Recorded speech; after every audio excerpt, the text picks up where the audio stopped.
안녕하십니까, 레필입니다. 5월 31일이고요. 오늘 시장 리뷰를 또 해보겠습니다. 자, 지긋지긋한 소식이 또 들려오기 시작합니다. 트럼프가 철강 관세를 25%에서 50%로 인상한다라고 기습적으로 발표를 했고요. 아침에 눈 떠보니 바로 이런 소식이 들려왔습니다. 한국의 철강 타격이 심각해질 수 있다라는 얘기가 나왔고, 이게 언제부터 그러면 인상을 하느냐? 당장 6월 초부터 인상을 하는 것으로 발표가 된 것 같습니다. 그래서 당장 다음 주부터 부과가 될 수 있다라는 뜻이고요. 25%에서 50%면 거의 2배 가까이가 되기 때문에 요거는 굉장히 심각할 수 있습니다. 이게 특정한 국가 대상으로 하는 게 아닙니다. 모든 철강을 수입하는 국가 대상으로 하는 것이기 때문에 또 전 세계를 상대로 관세를 부과한 것이고요.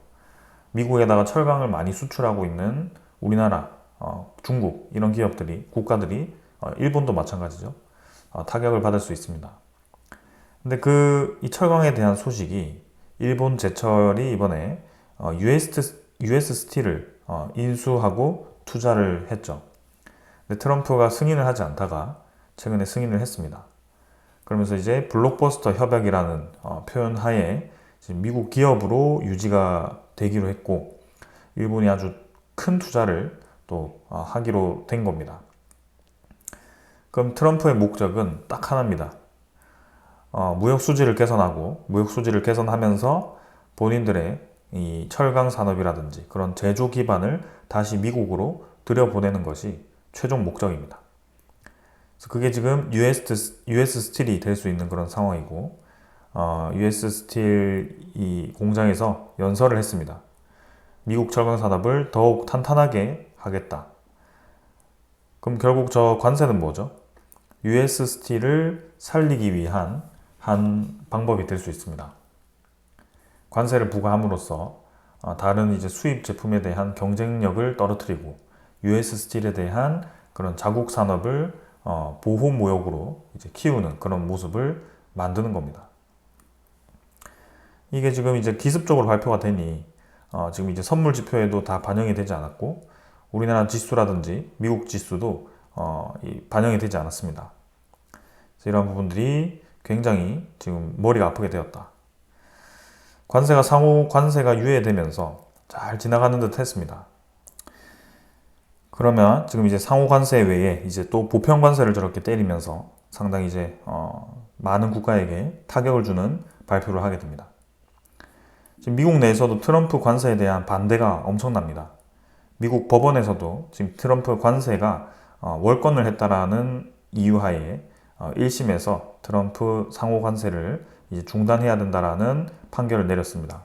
그러나 그걸 이제 항소를 함으로써 항소법원에서 심리 기간 동안은 트럼프 관세가 복원된다라고 결정을 한 겁니다.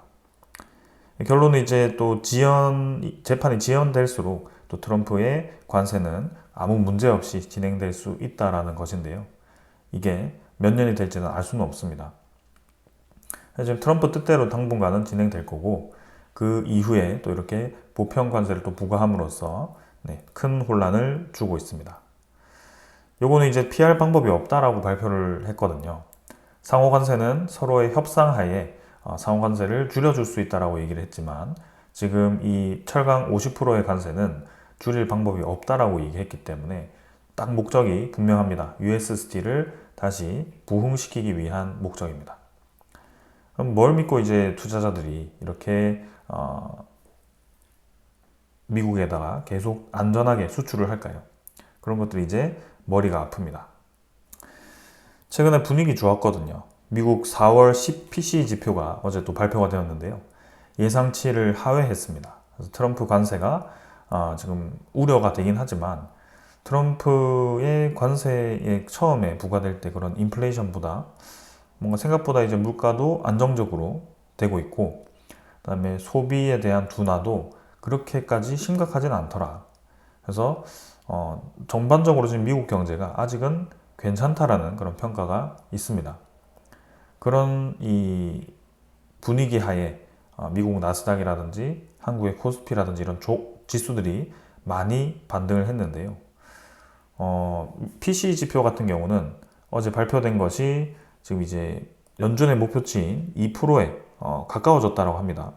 그래서 2.1%로 이제 발표가 되었고, 이게 이제 근원 지표는 2.7%이기 때문에 2.5%죠. 그래서 근원 지표가 중요하긴 한데 확실히 계속 이제 점진적으로 떨어지는 것이 보여집니다.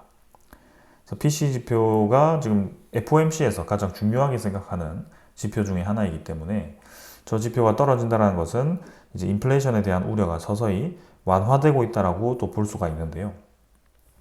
그러면 트럼프의 뜻대로 금리를 인하할 수 있는 그런 명분이 될 수가 있습니다.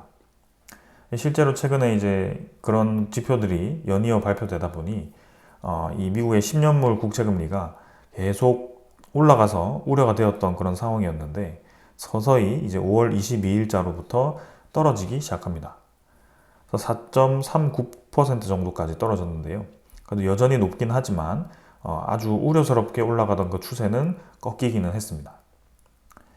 자, 그래서 지금 이러한 분위기가 이제 또 트럼프가 또 다시 한번 관세를 부과함으로써 어떻게 반전이 될지를 또 살펴봐야 됩니다. 시장 분위기 좋을만 하면 저렇게 이제 관세를 협상 카드로 꺼내게 되는데요. 아무래도 트럼프는 지금 시장의 눈치를 보고 있습니다. 본인의 지지율도 신경을 쓰고 있고요. 그래서 나스닥이 폭락하고 지수가 떨어지고 전체적인 이 분위기가 너무 좋지 않게 불확실하게 가니까 트럼프 지지율이 30%대까지 엄청나게 급격하게 떨어진 적이 있었죠. 그러니까 관세를 유예시키고 미국에게 투자 유도를 하고 중동 방문을 해서 뭐 엄청나게 부흥을 시키겠다. 뭐 원자력 4배를 발표하면서 아주 좋은 분위기를 형성했습니다. 근데 그게 이제 지수가 거의 다 회복이 또 되니까 서서히 저렇게 또 건들기 시작합니다. 그 목적은 뭐냐? 미국을 다시 부흥시키기 위한 방향입니다. 그래서 미국에 대한 시장이 크다라고 해서 다른 국가들이 좋을 수 있느냐? 지금 그렇지 않은 상황으로 가고 있습니다. 다른 국가들의 제조 시스템을 다시 미국으로 가져온다라는 그런 목적이고, 그리고 그 많이 수입하는 국가들에 대해서는 관세를 매기겠다. 그만큼의 대가를 받겠다라고 얘기를 하는 겁니다. 그래서 미국이 아무리 시장을 지금 크게 열어도 미국 내에서 생산을 하지 않으면 지금 손해를 볼 수 있는 그런 구조가 되고 있는 거고, 그러한 상황들이 미국을 위대하게 만들 수는 있겠지만 다른 국가들을 지금 이제 누르면서 미국을 위대하게 만드는 것이기 때문에 이 자체가 아주 불균형하게 지금 흘러가고 있다. 특히 우리나라 한국 같은 경우는 수출 위주로의 국가였기 때문에 이 제조 시스템을 다 해외로 꺼내 가버리면 사실 이제 빈 껍데기가 됩니다. 그것도 머리가 아프고, 그렇다고 우리나라의 제조업을 계속 유치를 시키면 저렇게 이제 관세를 때려버리면서 우리나라 경쟁력을 잃게 만드니 어떻게 해야 될지 이제 진퇴양난인 거죠. 이런 모든 부분들이 아주 한국에는 불확실하게 이어지고 있는 상황입니다.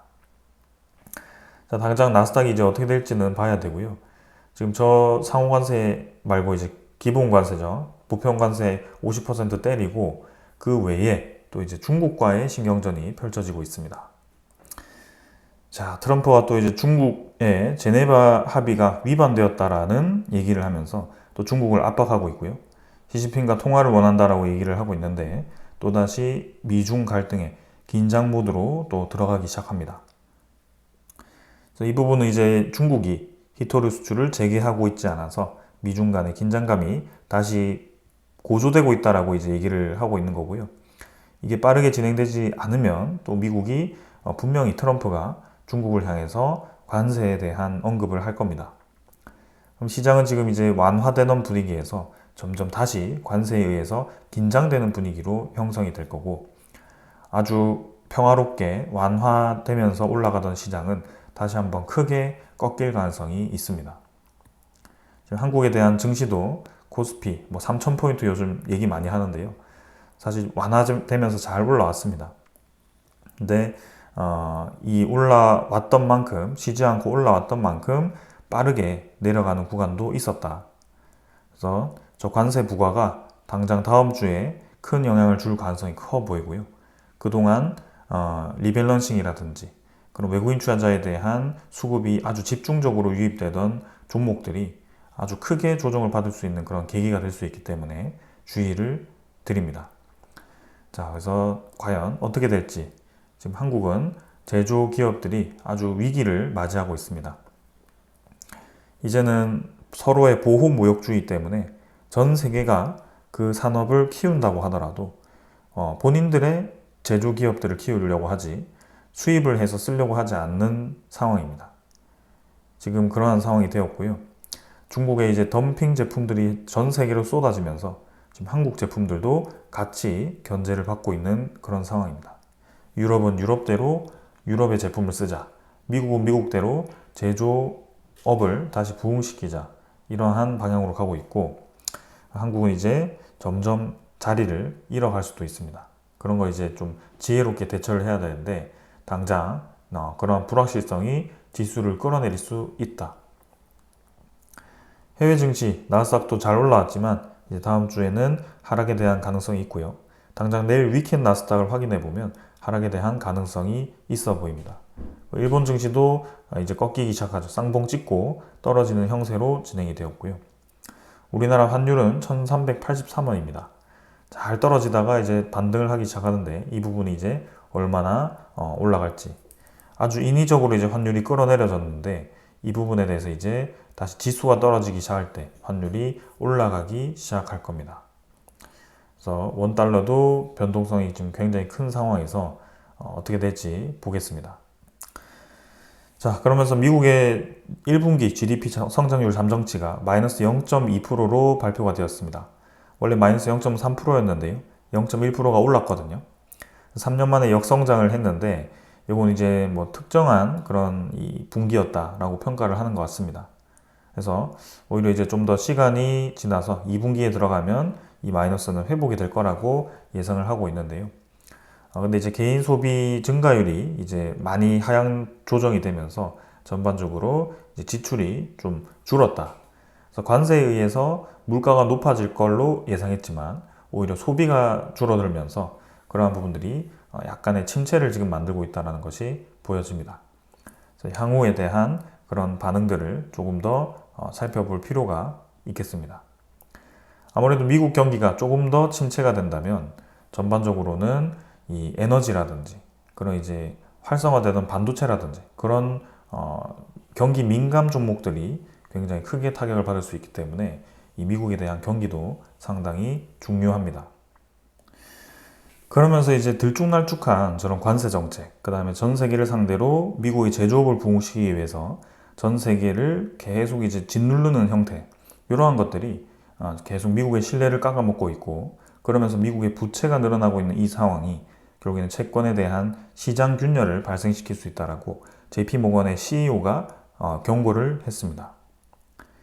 미국 최대 은행 JP모건 체이스 제이미 다이먼 최고 경영자가 채권 시장의 균열이 곧 발생할 것이다 라고 확인했고, 여기 6개월 뒤일지 6년 뒤일지는 모르지만 부채의 향방이나 시장 조성자들의 시장 조성 능력이 달라지기를 바란다. 하지만 안타깝게도 우리가 현실을 깨달으려면 그런 것들이 균열들이 필요하다. 시장에 대한 붕괴가 필요하다라는 얘기를 하고 있는 것 같습니다.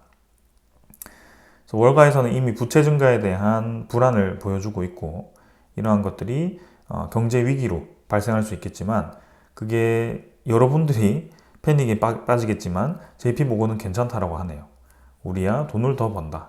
그래서 하락을 해도 돈을 벌 수 있다는 자신감을 보여줬고, 이 경제 위기가 올 수 있다는 것을 얘기를 하는 것 같습니다. 그래서 이러한 부분들이 계속 이제 불안감으로 자리를 잡고 있고요. 트럼프는 트럼프대로 관세 정책의 불안감, 미국은 미국대로 부채에 대한 최고치 한도치에 도달을 했고, 당장 이제 7, 8월에는 디폴트에 대한 소식들이 쏟아지면서 미국 의회에서 이제 합의를 하냐 마냐 거기에 또 촉각을 두기 시작할 겁니다. 합의를 하더라도 채권에 대한 발행량이 급격하게 늘어나기 시작하면서 오히려 채권 금리를 급등시킬 수도 있고, 그리고 미국의 그 트럼프가 발의한 감세 정책이 하원을 통과하면서 이 국채 금리가 급등했었는데 이제 상원까지 통과를 해버린다면 본격적으로 채권에 대한 붕괴가 일어날 수 있다라고 표현을 할 수 있습니다. 자, 그러면서 우리가 한 가지 더 주목을 해야 되는 것은 미국의 물가는 조금씩 떨어지는 반면에 일본의 소비자 물가 지표는 계속 높게 유지가 되고 있습니다. 일본의 최근에 발표된 소비자 물가 지표는 3.6%입니다. 여전히 높습니다. 3% 중반을 지금 넘어서는 수준이고요. 지금 이러한 부분들이 계속 일본의 금리 상승을 유도할 수도 있습니다. 일본이 금리를 상승시키면 미국과의 금리 격차가 좁아지고요. 미국이 아직 금리를 내리지 않았기 때문에 여전히 그 차이가 적긴 하지만 결국에 미국이 금리를 내리면서 일본이 금리를 올리던 시기, 작년 말에서 올 초까지의 그 미국의 증시 흐름을 보시면 일본 엔캐리 트레이드 청산에 대한 우려감이 충분히 반영될 수 있습니다. 일본의 국채 금리는 여전히 높게 유지되고 있고요. 거의 1년치, 그 다음에 5년치를 보더라도 최고점에 위치를 하고 있습니다. 일본의 국채 금리는 1.5%가 상승한 반면 미국의 국채 금리는 4.5% 수준에서 계속 유지를 하고 있기 때문에 점점 좁아지고 있는 게 보입니다. 그래서 이러한 부분들이 좁아지면 좁아질수록 이제 일본에 대한 이 채권 회수가 이어질 가능성이 크고 미국의 채권이 급격하게 매도가 되면서 이러한 시장에 대한 붕괴 트리거가 될 수도 있다. 당장 이제 언제가 될지 저 JP 모건 회장도 모르기 때문에 당장 저도 알 수 없죠. 근데 이러한 상황들이 계속 위험으로 도사리고 있고 언제 어디서 터질지 모르기 때문에 우리는 항상 그 부분에 대해서 생각을 하면서 투자를 해야 된다. 그래서 지금은 단기적으로 급등을 했다면 수익 실현을 하고 현금화를 확보하고 그리고 단기에 이제 또 기회가 되는 테마가 있다면 그 정도의 투자를 할 수 있지 아주 장기적으로 많은 돈을 신용을 부어서 지금 투자를 해서 뭐 몇 년을 끌고 가겠다라고 하는 것은 지금은 조금 위험해 보입니다. 적어도 미국의 부채 한도가 어떻게 협상되는지 8월 달까지는 시장에 대한 분위기를 살펴보는 게 좋지 않겠나라는 생각이 좀 들고 있고 그러한 부분을 차근차근 좀 지켜보면서 대응을 해보겠습니다. 자, 오늘 여기까지 하고 마무리하겠습니다. 감사합니다.